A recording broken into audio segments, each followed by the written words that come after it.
time around, you the only one. You the only one. You the only one. Now that I know you the one. We living in the word like I know the sun. You the only one. You said it's mine for the taking. You blow my mind with this thing called love. You know every move I'm making. You know everything I'm thinking of. And I'm thinking of you all of the time. Oh, yeah. I can't ever get you out of my mind. You are the only one.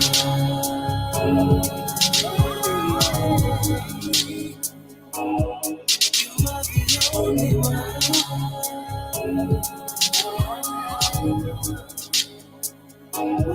You are the only one.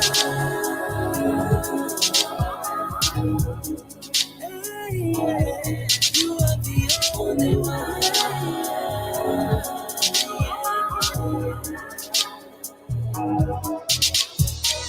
It was always you from the start. It was always you all the time. I wrote you on my heart.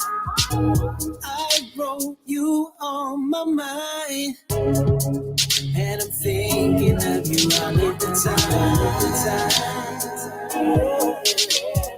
Always. Oh, you are the only one.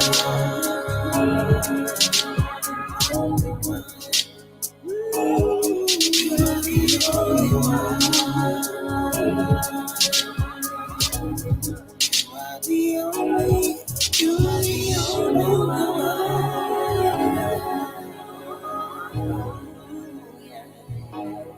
You are the only one.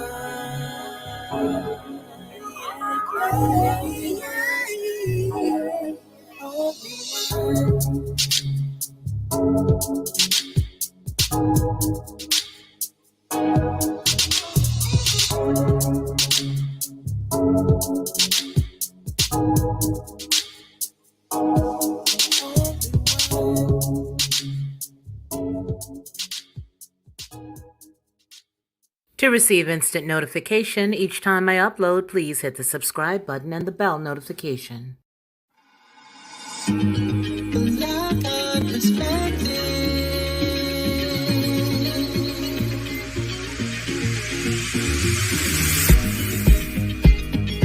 Helping you along the way.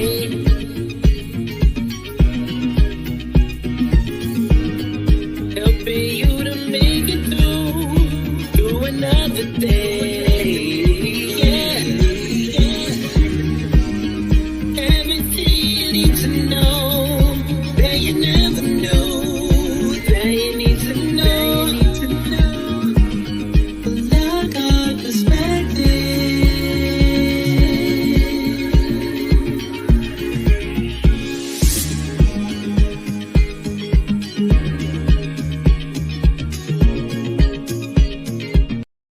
Well, hello, and good evening, and welcome to Saturday Night is Live. Why are we hesitant? We've been here before.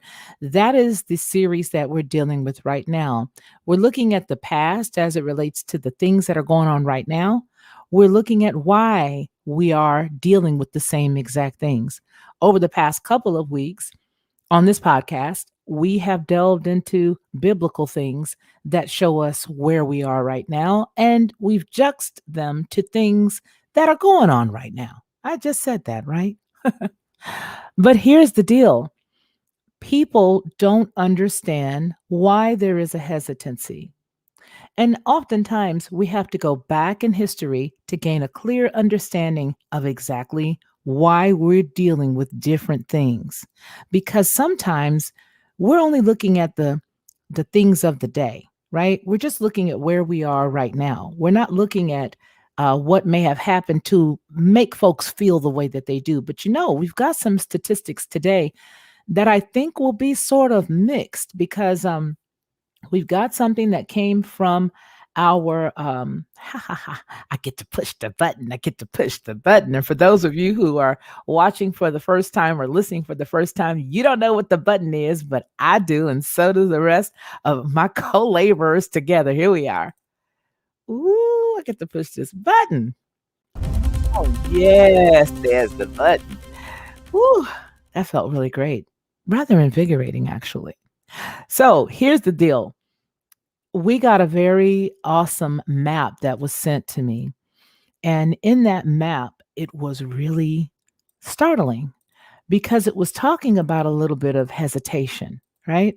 And some of that hesitation is primarily in the South. But the creepiest thing was after I got that map and I looked at it and I saw what was going on in the South that was considered, a little bit of hesitation, maybe like in the 20% range. I got something else. And what I got was numbers that did not match up with what I saw the first time. So let's give you a little gander, shall we? Let's give you a little gander. Well, I want you to take a look at this because I don't know how you're gonna feel when you see it. All right, here we go. Let's take a gander. I'm gonna open this up to everybody. Yeah, I had fun with that little Duma flickum I just hit. I had a good time. Welcome, everybody. Welcome, welcome, welcome. So, I'm not going to say the whole word here. You guys know what's up, but you can see that, right? Okay, so this is a map. They've literally got it mapped out. Huh. Well, why would they have that mapped out? Well, because obviously, whenever you're doing anything, you want to know exactly where you need to focus more concentration, right? And I think that's what this is all about. They want to know where they need to focus their efforts so that it can all be, in their opinion, balanced. But I want you to see that. Okay? We need to lay this foundation for you to understand exactly where we're going and how soon we forget. Okay? We've been here before. Look at the screen and then remember how soon we forget. We've been here before. All right, let's go. All right, so let's see. This says the above map shows estimates of the situation, hesitancy rates using the data from the Census Bureau. All right.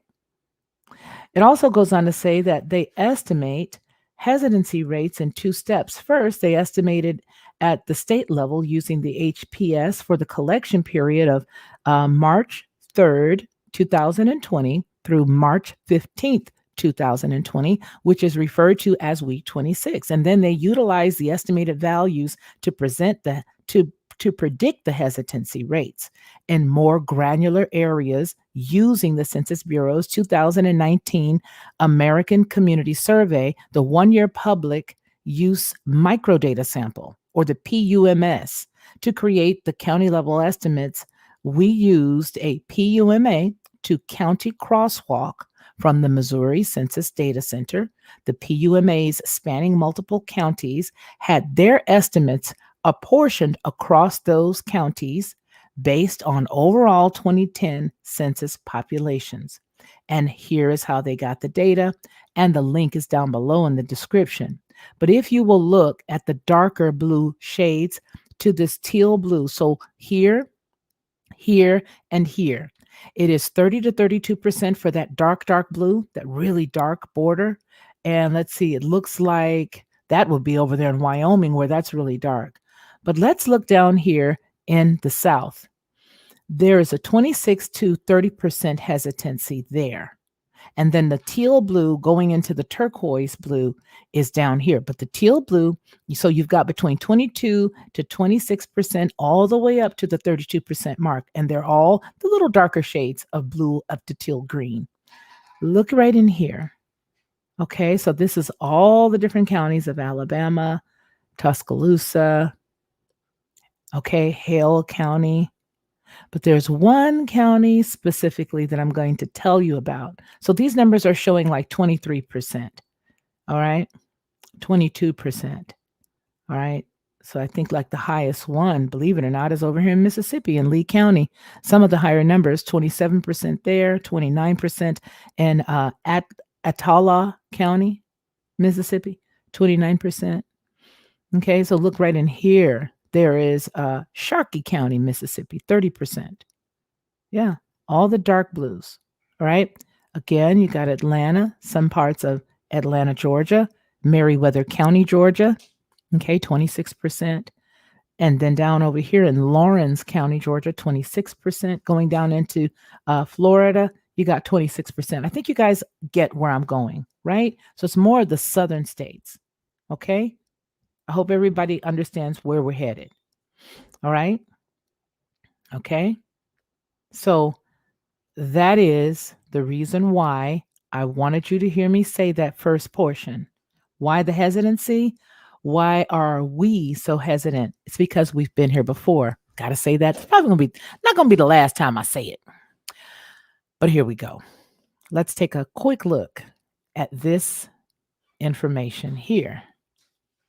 Looks like we've got some more mail in our mailbag. Looks like it just came. Okay, no problem. Let's go here. All right, so let's look at this. I want to talk a little bit about why the confidence. Why do people feel as if they can be so confident that they have mastered the communities of color, the Black color? Okay, not of color, because a lot of people say that, and it can be any color. But I'm speaking specifically about Black folk.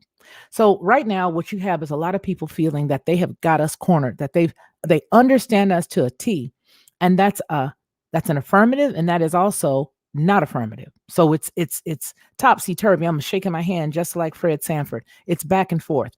So why do they think we're gullible? Why? Why? I mean, and how do we know they think we're gullible? All right. So this is, do socialist Dems think Blacks are gullible? All right. So this comes from Clarence V. McKee, Esquire. He's a guest columnist with the Florida Courier, sharing Black life statewide. I think I need to make a very blanket statement from the beginning so that people understand what's really going on. By and large, people have a feeling that they've figured out how we vote or how we think or how we feel inside.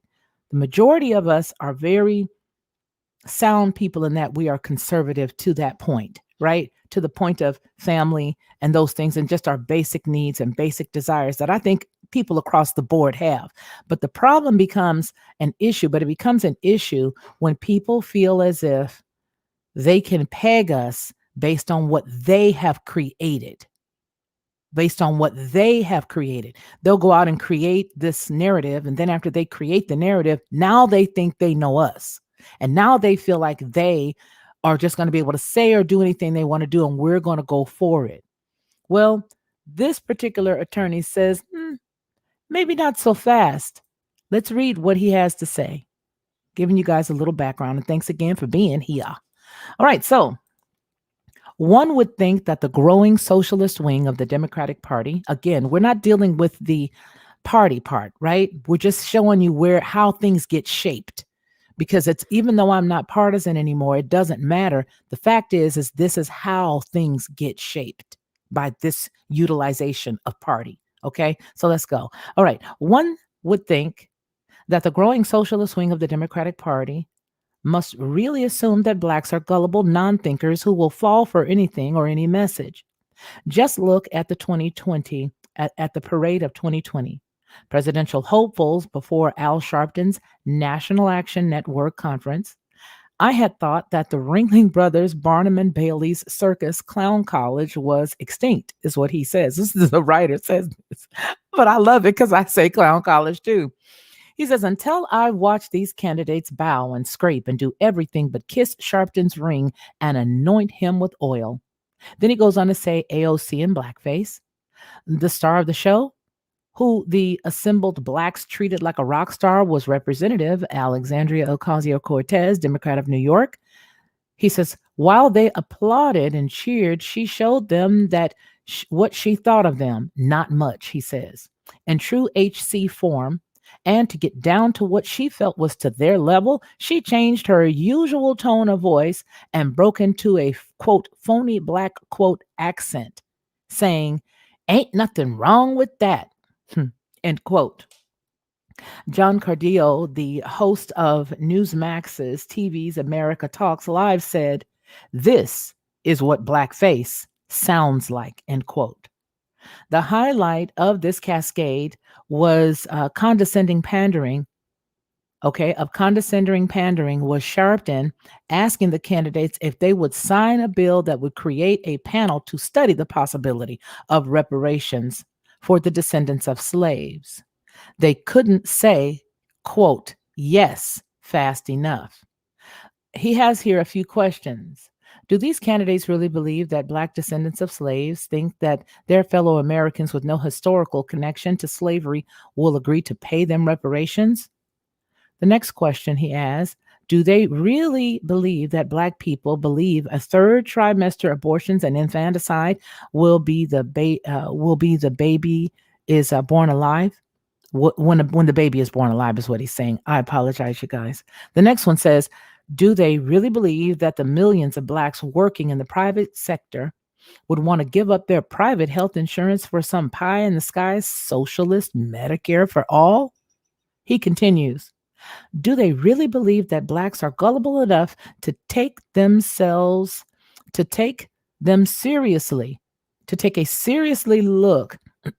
Sorry, y'all, I don't feel good, but it's not necessary for me to even apologize. Let me just say it again. The third one was, do they really believe that Blacks are gullible enough to take them seriously for apologizing for being white and criticizing old white men when they likely took advantage of any privilege that old white men and their color gave them? Would they prefer to have been born Black? Question mark. Then he goes on to say, do they really believe that the majority of Blacks, especially entrepreneurs in the United States, would prefer to live in third world socialist countries instead of capitalist America? Another such false assumption, which many Black leftists have developed into an art form, is that all Black liberal Democrat officials has to do is negate criticism or explain an election defeat is to yell racism or not or white nationalism, and all Blacks will yell amen. If we look at the Smollett County case, it says, so it was in the case of Cook County State Attorney Kim Foxx, whose office dropped 16 felony counts against Black Empire actor hoaxer Jussie Smollett or Juicy Smollett. I had to say that. I'm sorry. I started thinking of Dave Chappelle because he said Juicy Smollett. So Juicy Smollett. Okay, so Jussie Smollett, in spite of the evidence that showed he staged a hate crime, the city has now filed a lawsuit to make him reimburse the city for the costs related to investigating his false claims, supported and surrounded by a host of Black community leaders, including Reverend Jesse Jackson at a press conference. She said that criticism of her for dropping the charges against Smollett was based on racism. At the press conference, U.S. Representative Bobby Rush, who is a mess, that's the 666 guy, you guys. Bobby Rush, a co-founder of the Illinois Black Panther, said the Chicago Police Union was the sworn enemy of the Black people. Even worse, so-called community activist Jamal Green referred to police as the Blue KK. All right.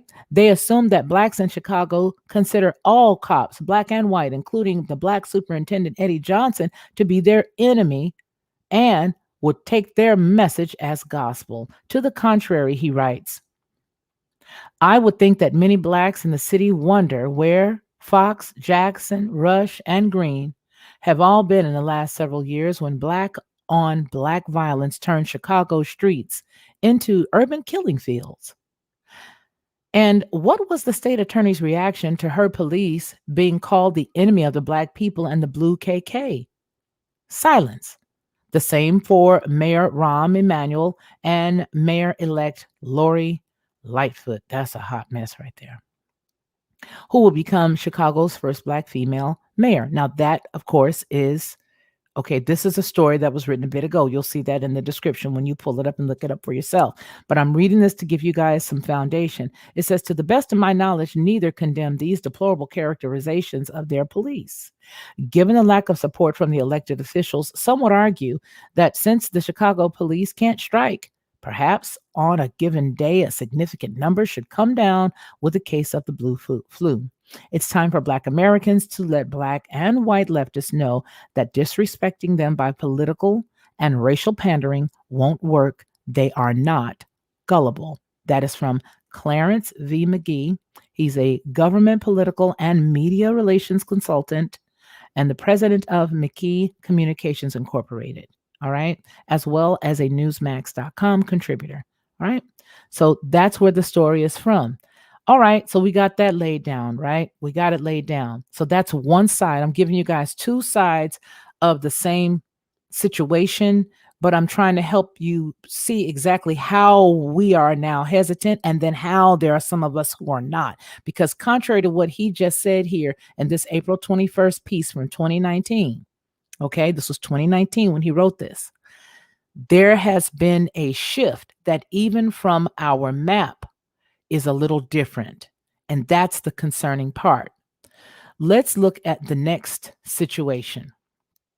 This situation is one that all of us have heard of at one time or another, but our issue is the fact that we have a lot of people who are still going along with it because all of that pandering and all of that, let me help you, let me do this here for you. Oh, this is about the underprivileged and you're underprivileged. A lot of that stuff has sort of shifted a bit.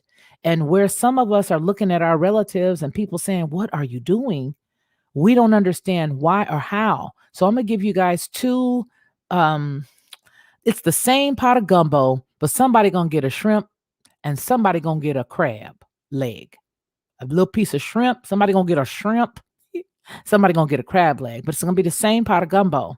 But just to show you how complex it is. And you may figure where you sit or where you don't sit.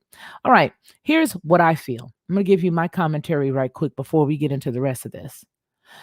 What I feel is that we were already used so many different times as a huge, big,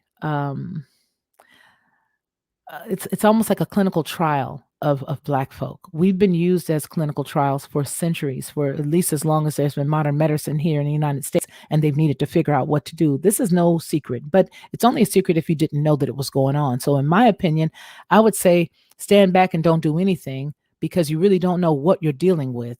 Unless, of course, you're looking at the characters, the ones who authored everything and the ones who paid for everything. You have to look at that person, see where they come from, see what they mean, see what they, how, who are their parents? Where do the parents hail from? What do they believe in? What is the whole entire purpose of anything they've ever done? Once you look at that, you should be able to make an intelligent decision and say, I don't want any part of anything you've got going on. And it really doesn't matter why you say you're helping or what the focus is or what your excuse is for helping. In other words, whatever it is that you're trying to pull over on me, you're not going to pull it over on me because you think I'm afraid. And by using this fear, all of a sudden now I get to agree with you because I'm afraid. So you got to remember all that I just said. You have to remember where they came from. You got to remember everything that they've done because that is part and parcel of why they make their decisions. Let's get busy. Here we go. Story that you're about to see is in the Creative Commons portion of YouTube, and it is used just like that for that specific reason by Creative Commons attribution. Now, I did not title the name of this. All right. It is Data is Not Neutral. Biomedical Data, White Supremacy, and What You Can Do is the name of the piece. Please don't get twisted by the name of the piece. I need you to listen to the statistics and I need you to listen to the information that is being shared here. Do not lose sight of that, okay? Because this is documented evidence that you cannot run away from. Very, very important before we push this play button. All right, here we go. scientist at CHOP who works in research administration, and I am a data educator who works in the ARCUS program, which you may have just been hearing about in the previous talk. So I'll quickly go over this slide. This is my colleague Paulette as a child, and I'll let her talk about it when she's able to get into the meeting. But what's interesting about this photo is that Paulette represents a lot of the underrepresented groups that we know are not fully represented in science. As a woman, as a Black person, as someone growing up in a family in which college was not typically expected, she really represents a lot of these groups. And Okay, this is a but drawing remember that the she point did is, as why are we a young hesitant? child, as you can see, with all of the body parts. And what's interesting is that she later went on to become a brain scientist, and the brain is not even depicted there, which we both found sort of amusing.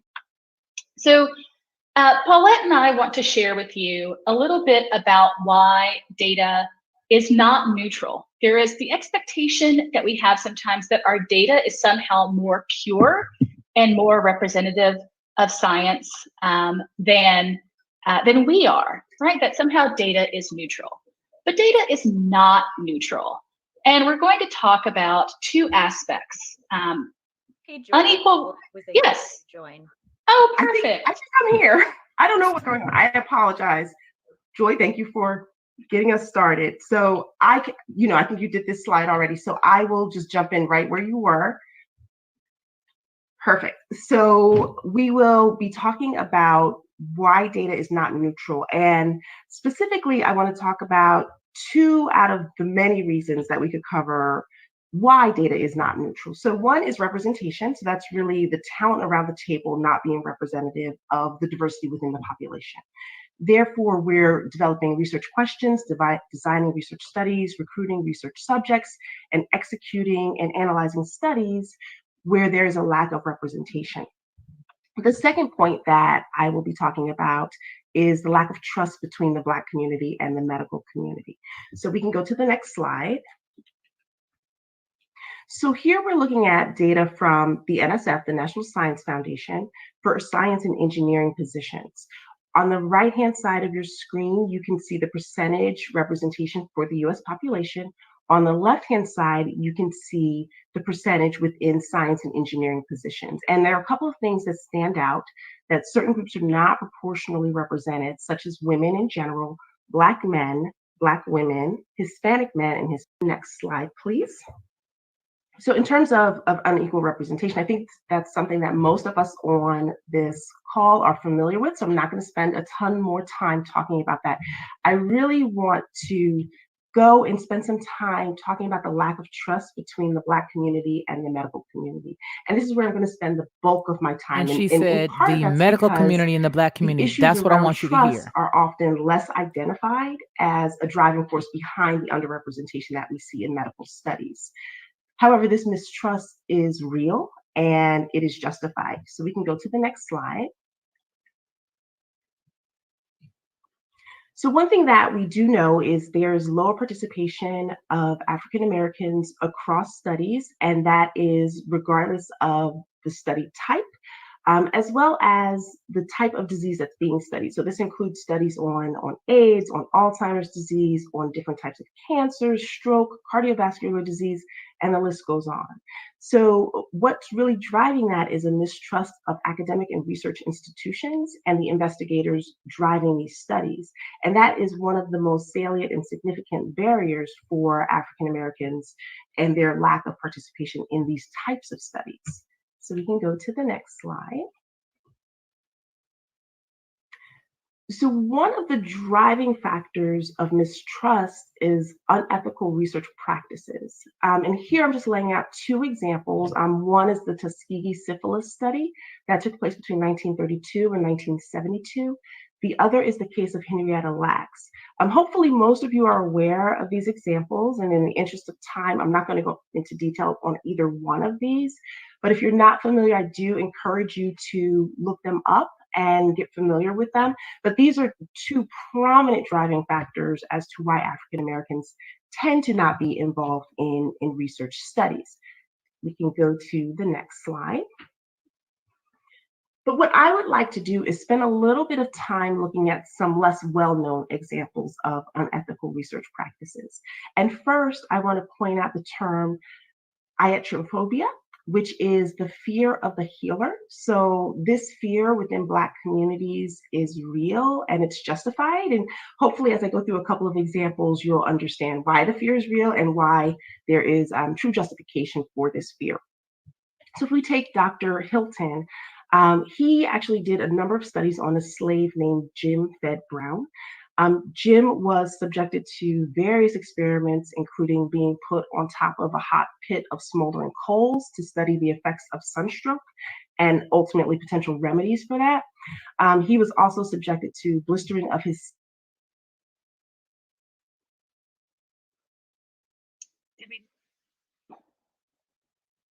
Okay, I think she was going to say the blistering of his feet, and they lost her on their live. But again, this is I think just there was a little hiccup, but I think yeah, it's a big we're hiccup all on back, their end, right? and it's obviously why. Are we good? But okay, she's going to Yeah. go ahead and finish, and I was going to tell you when we guys the look at rest of the story. cases of Dr. McDowell, he is credited as the father of abdominal surgery. He discovered the ovarectomy and performed a number of these procedures experimentally on enslaved women. And the first case done on a white woman is the one that's well documented. So that was done on Jane Crawford, but no one mentions all of the enslaved women that were subjected to experimental procedures before her. The other example is Dr. Sims. So that's the father of modern gynecology. He pioneered surgery that really treats some of the complications related to childbirth. But again, there's very little conversation about the way he got to those successful surgeries. There were a number of enslaved women that he did experimental surgeries on, one of which was Anarcha. So she was a 17-year-old girl. He did over 30 experimental surgeries on her alone. Those surgeries were done without anesthesia. And the driving force there wasn't because they didn't have anesthesia or access to anesthesia. It was that there was a prevailing belief that Blacks did not feel pain or anxiety. So there was no need to use anesthesia on them when you're doing these types of procedures. He also did experimental surgeries on Black children. So we can go to the next slide. So you can say, okay, well, that was the 1850s. That was a long time ago. So let's look at things a little closer to modern times. And we can look at some experiments that were done on prisoners. So Dr. Stanley did a number of experiments between 1913 and 1951 on prisoners in San Quentin in California. Those experiments that he did included experimentation with sterilization, potential treatments for the Spanish flu, and most disturbingly, some testicular transplants that he did between prisoners. We can also look at Holmesburg Prison in Philadelphia, where Dr. Kligman, a very well-known and prominent dermatologist, conducted a number of studies between 1951 and 1971. He's actually the founder of Retin A or Retinol A, which you guys may be familiar with. But he did a number of skin tests for various shampoos, foot powder, deodorant, and that may all sound very benign, but when you think about the types of experimentation that were done on these prisoners, to test these types of products, a lot of times the skin is exposed to heat lamps and other types of manipulations to the skin to test, how these products work and if they're safe. He also later in his career experimented with mind-altering drugs as well as dioxins, which are a group of persistent chemical pollutants. So we can go to the next slide. And to move even closer to present day, there was a number of studies looking at, and I'm going to talk about one in particular, the genetic link to aggression in Black boys. This study in particular required the withdrawal from all medications that included asthma medication. Asthma is something that's very prevalent in the Black community. It included ingesting a low-protein diet, an overnight stay without parents. These are boys that are ranging from 7 to 12 years old, withholding water, hourly blood draws, and administration of fenfluramine. That's part of the drug that got pulled off the market, fenfen. This drug is known to increase serotonin levels and be associated with aggressive behaviors. So these are just a few examples of some of the unethical research practices that have been going on. And this study was done in the 90s. So we can go to the next slide. The problem and the driving force with this mistrust runs deeper than just impacting Black individuals that participated in research studies, because you can naturally say, well, just don't participate in research studies, but it's deeper than that. There is and there was and there still is rampant mistruths and biases in medicine. So we can look back to 1851, where Cartwright was commissioned to write a report about the peculiar nature of the Black race. So naturally, at that time, he's talking about enslaved Black people, and the way he did this was observing them. And what he concluded was that Black people have a lower lung capacity, and having them forced to work by white people was good for their health. He also came up with the psychiatric diagnosis drapetomania, which is the disease that causes Negroes to run away. So really saying that any slave that was trying to escape was doing that because they were suffering from a mental disorder. So again, that's the 1850s, but we can come much closer to present day and see a number of examples where there are mistruths and biases in medicine, some including the undertreatment of Blacks as it relates to pain. So 43% of Blacks versus 26% of whites receive no pain medication for long bone fractures. Those are known to be extremely painful.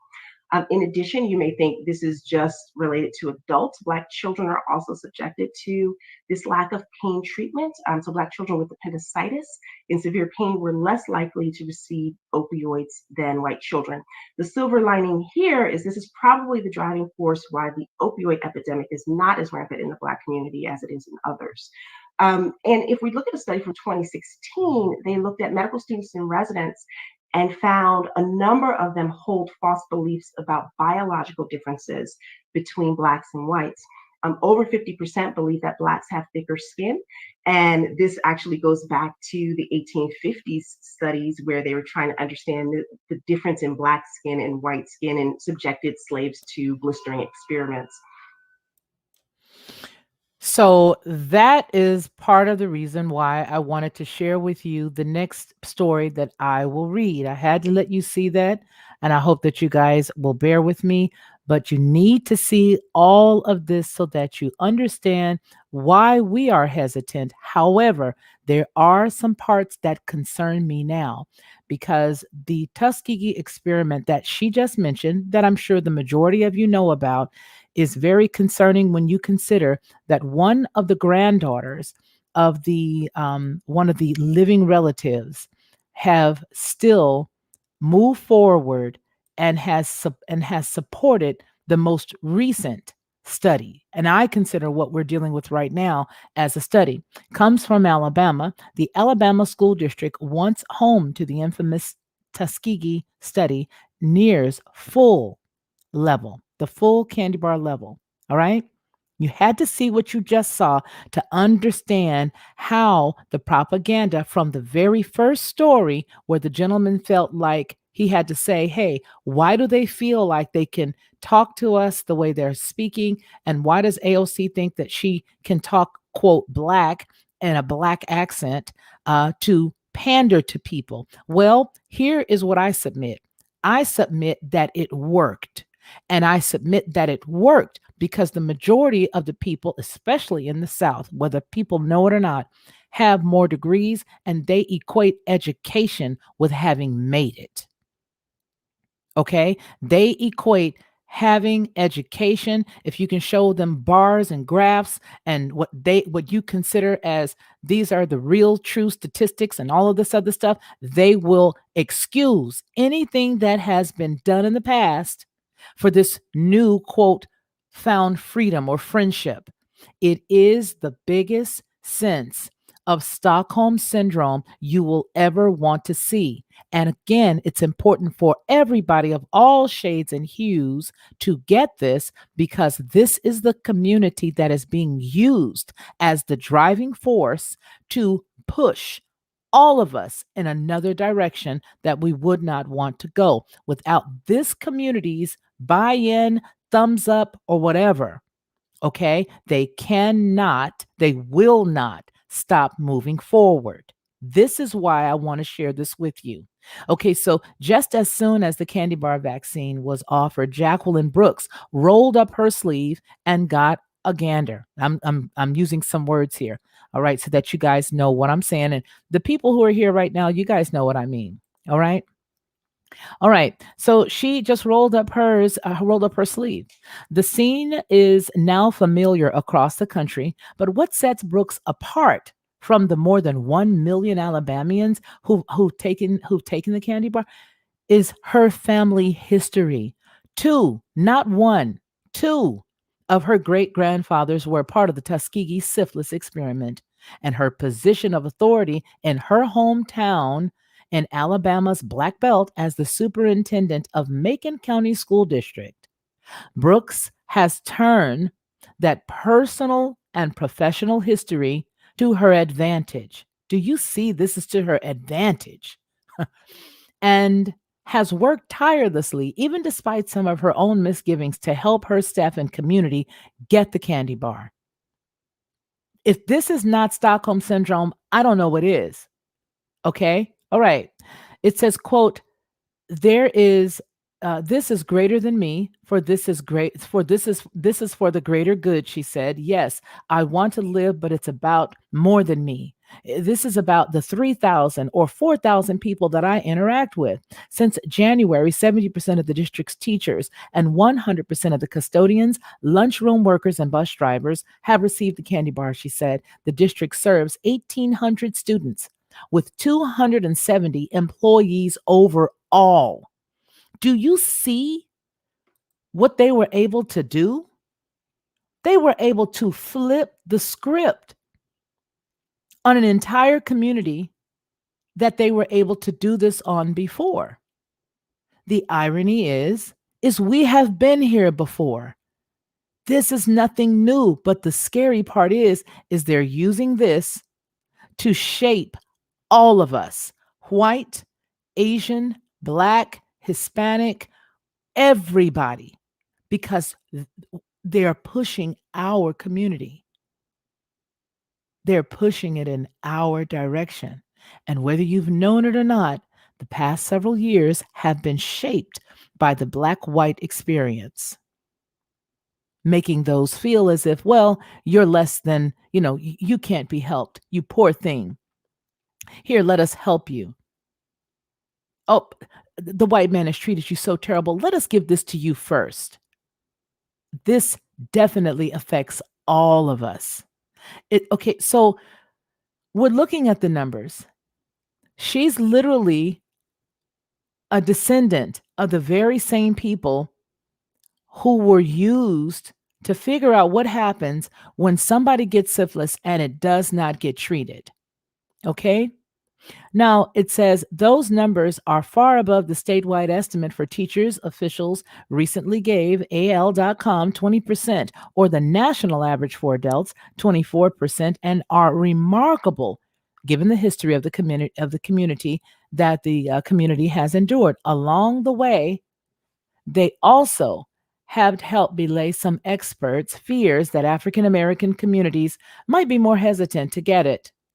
Quote, we see a number of people now getting the shots because they see people they know, people they have personal experiences with getting it, said Mayor Tony Haygood in a recent town hall meeting. Macon County is home to the Tuskegee University, where beginning 1932, treatment was purposefully withheld from African American men who had syphilis so doctors could study the progression of the disease. The project went on for 40 years. Even after penicillin became available, Alabama attorney Fred Gray sued the government after the abuse was exposed and won a settlement for families subjected to that abuse. Brooks was born and raised in Macon County and has a personal connection with the notorious study. She states, as a great-granddaughter of two great-grandfathers who were subjects in the unethical and inhumane Tuskegee syphilis experiment, I thought long and hard about whether or not to take the candy bar. Brooks wrote in a February 16th Facebook post describing her choice to take the vaccine and conversations with the family members and the healthcare experts, and a local doctor. So she says, after all the pondering, my decision was yes to both yes to the vaccine and no to the virus. My Lord. Both shots taken, hoping for a better day, she says. Brooks said concerns and questions about it and the candy bar are not the same as those stemming from the infamous Tuskegee experiments. In the syphilis study, you had a treatment withheld, she says. This is completely the opposite of what is now happening. But it's the same group of folks. Is what I don't understand where she's coming from. So it goes on to say that vaccine hesitancy, while the demographic data compiled by the state has big gaps at various stages throughout the candy bar rollout, numbers indicated that Alabama was vaccinating significantly more white residents than black residents relative to its population. Okay, but that whole entire area of Macon is an area that is way high on the list of having almost everybody go out and take it. Now, she's an educated black person, right? So people who are less educated are most assuredly going to trust her. And she's got those two great grandfathers that have suffered. And so because of that, people are looking at her to say, well, I'm not as educated as her. I'm not as smart as her. And if she can do it, I can do it too. And that's the danger. That is the danger. Okay. It says initially, some experts feared that vaccine hesitancy, along with some people's difficulty finding transportation or internet access appointment options. All right. Anyway, it says that matched a national narrative developing. All Americans over the country had questions as federal officials approved vaccines for emergency use authorization this winter.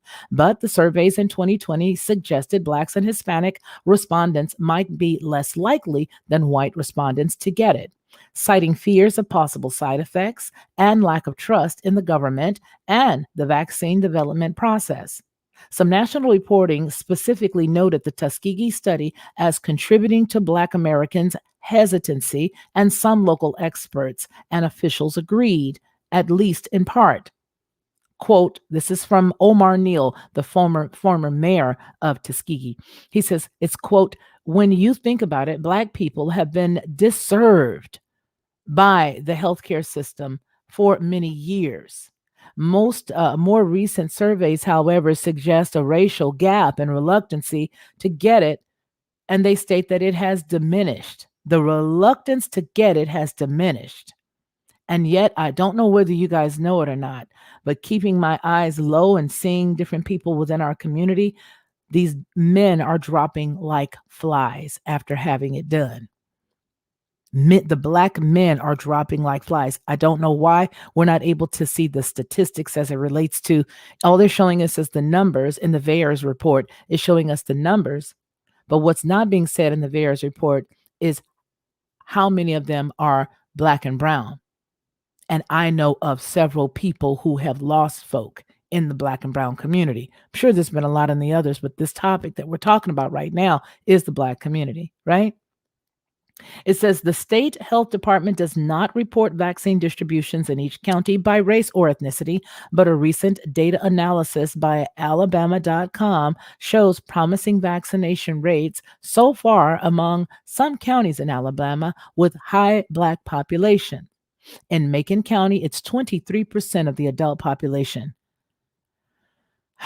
that has received at least one at a slightly higher rate than the overall state. Of the 18,000 Macon residents, the Census Bureau says 80% of the population is Black, and more than 90% of the students, educators, and staff in the county are Black, according to the Alabama Education Report.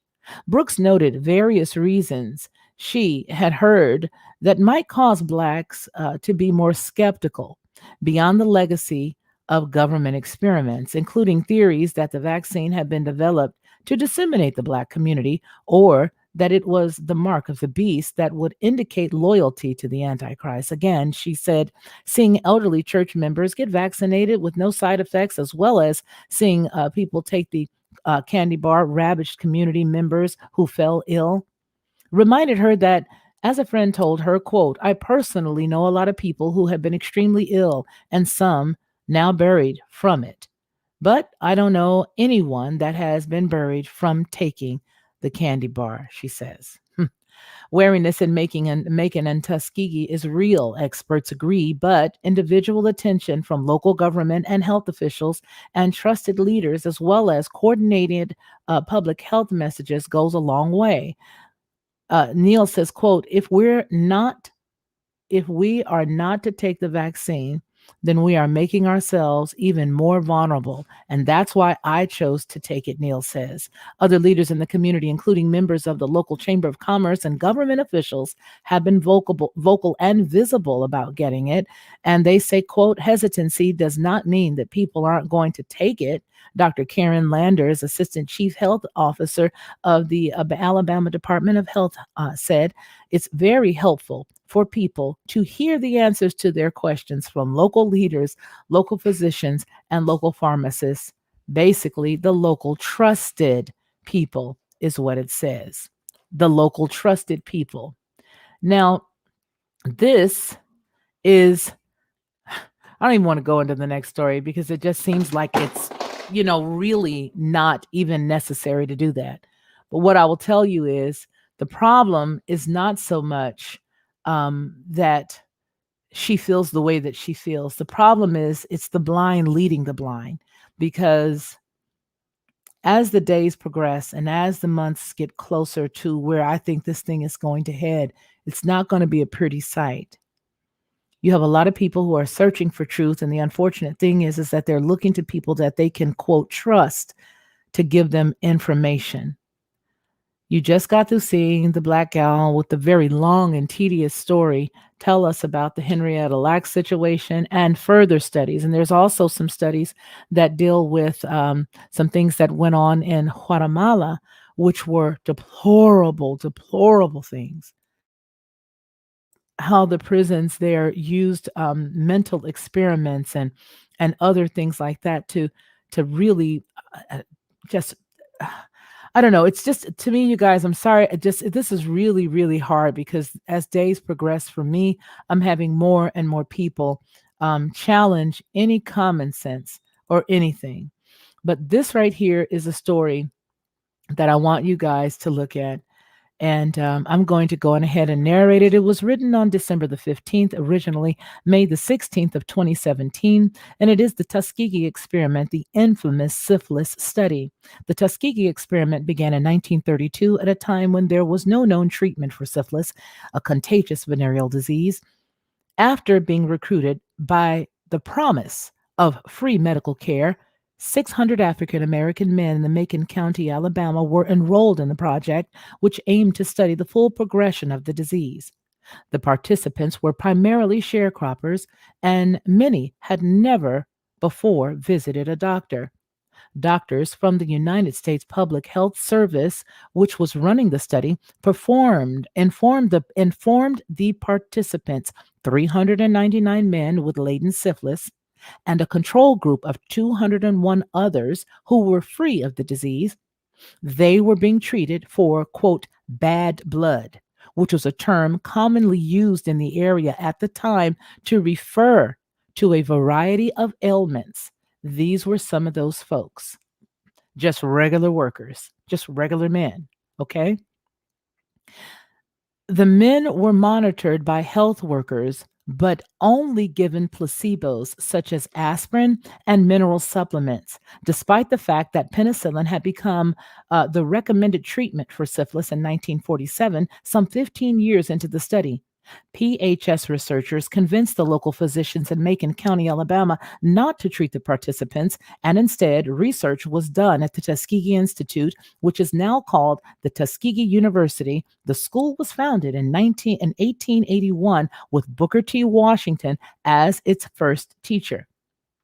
In order to track the disease's full progression, researchers provided no effective care as men died, went blind, or insane, or experienced other severe problems due to their untreated syphilis.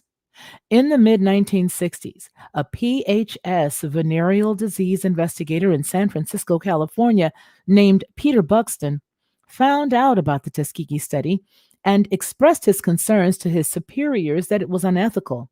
In response, PHS officials formed a committee to review the study, but ultimately opted to continue it with the goal of tracking the participants until they had all died, autopsies were performed, and the project data could be analyzed. Buxton then leaked the story to a reporter friend who passed it on to a fellow reporter, Jane Heller, of the Associated Press. Heller broke the story in July of 1972, prompting public outrage and forcing the study to finally shut down. By that time, 28 participants had perished from syphilis. 100 more had passed away from the related complications. At least 40 spouses had been diagnosed with it, and the disease had been passed down to 19 children at birth. In 1973, Congress held hearings on the Tuskegee experiments, and the following year, the study's surviving participants, along with the heirs of those who died, received a $10 million out of court settlement. Additionally, new guidelines were issued to protect human subjects in U.S. government funded research projects. As a result of the Tuskegee experiment, many African Americans developed a lingering deep mistrust for public health officials and vaccines. In part to foster racial healing, President Bill Clinton issued a 1997 apology stating, quote, "The United States government did something that was wrong, deeply, profoundly, morally wrong. It is not only in remembering that shameful past that we can make amends and repair our nation, but it is in remembering that past that we can build a better present and a better future." End quote. During his apology, Clinton announced plans for the establishment of the Tuskegee University's National Center for Bioethics and Research and Healthcare. The final study participant passed away in 2004. The links to that study and that story is down below in the description box. So, when you consider all of this and why we should be hesitant, you'll see that, yeah, it looked like at the very beginning we had a lot of hesitancy and we had a lot of conflicting feelings about going through all of this. But based on the statistics that you just saw for that one county alone in Alabama, from an heir on both sides of a gentleman and two gentlemen that were both Tuskegee Airmen or Tuskegee experiment people, it's amazing. This is amazing. I do not believe that people are really going to be able to see exactly what's going to happen until a little bit from now. I really don't believe that anybody's going to be able to see it. I don't. Because you never know how long it's going to be before people start to have different symptoms from all of this stuff, right? So let's go on ahead really quickly. And yeah, we've been here before, so we'll see what happens. Oh my goodness. Okay, C-Mac is here. How have you been? So good to see you. Greetings, my beautiful dynamic sister. Hello to everyone in chat. Well, hello to you as well. I hope that you're still in here. I didn't really take a look at the chat. Can we believe those statistics, though? Exactly, deplorable. And that's exactly what I'm saying. That the statistics are really skewed all over the place. And I think that it's better to watch what people do as opposed to the numbers that they're giving us. But what I can tell you is that in droves, this thing is being done. And so there's that.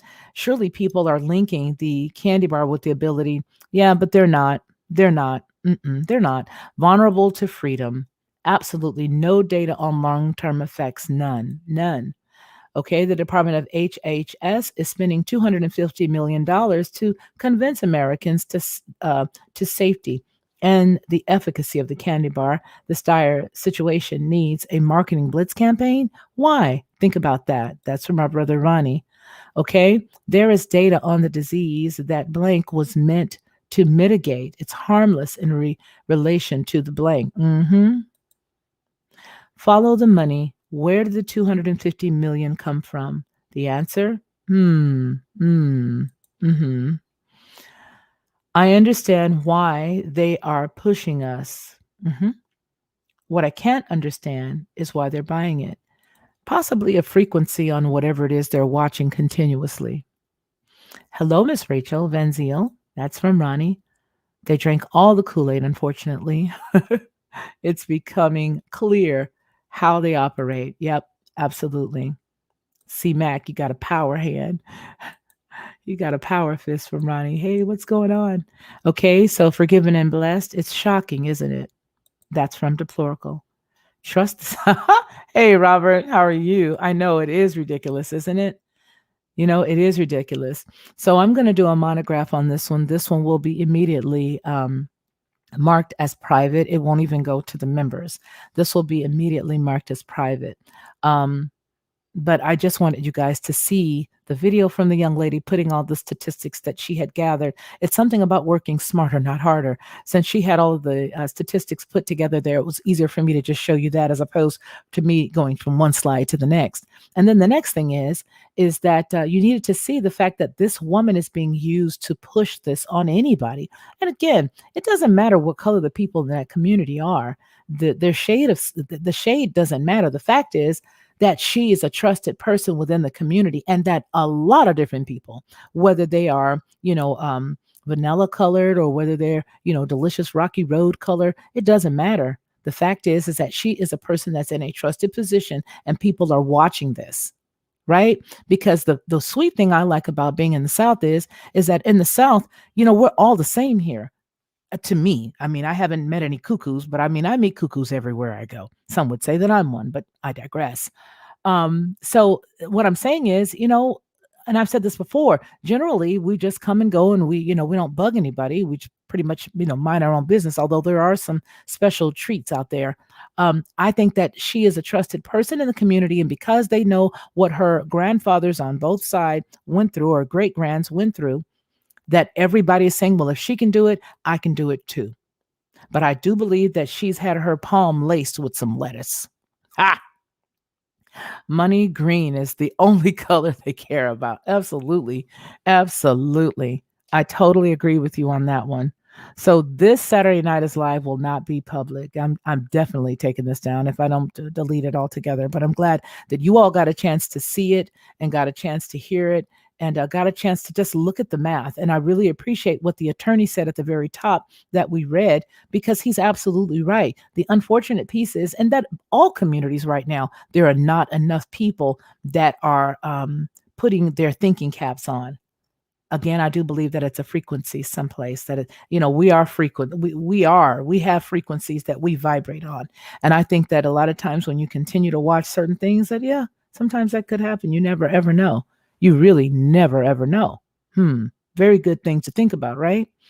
Well, if I come back later today, it'll be a very nice, malleable topic, something a little bit that all of us can take part in. It'll be something a little bit more, a little bit more cushy, a little bit more comfortable, something that we can all chit chat about. More than likely, we'll do a midnight stream tonight. Last night we had a midnight stream and we were talking specifically to mothers about the importance of staying at the house and taking care of your husband and your children while you are there. Stay at home, take care of your husband, take care of your children, take care of your house, block out the people who don't mean you any good. So if you want to see that, please take a look at it. It was posted late last night, but we just may come back and do a midnight burning of the midnight oil tonight.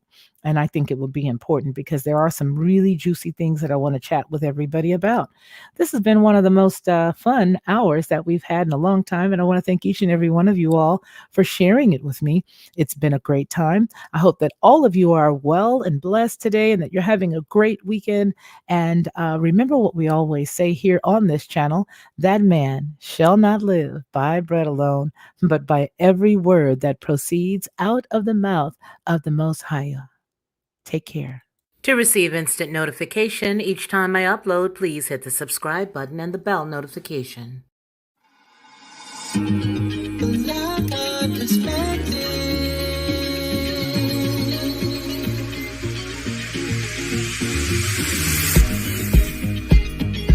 Helping you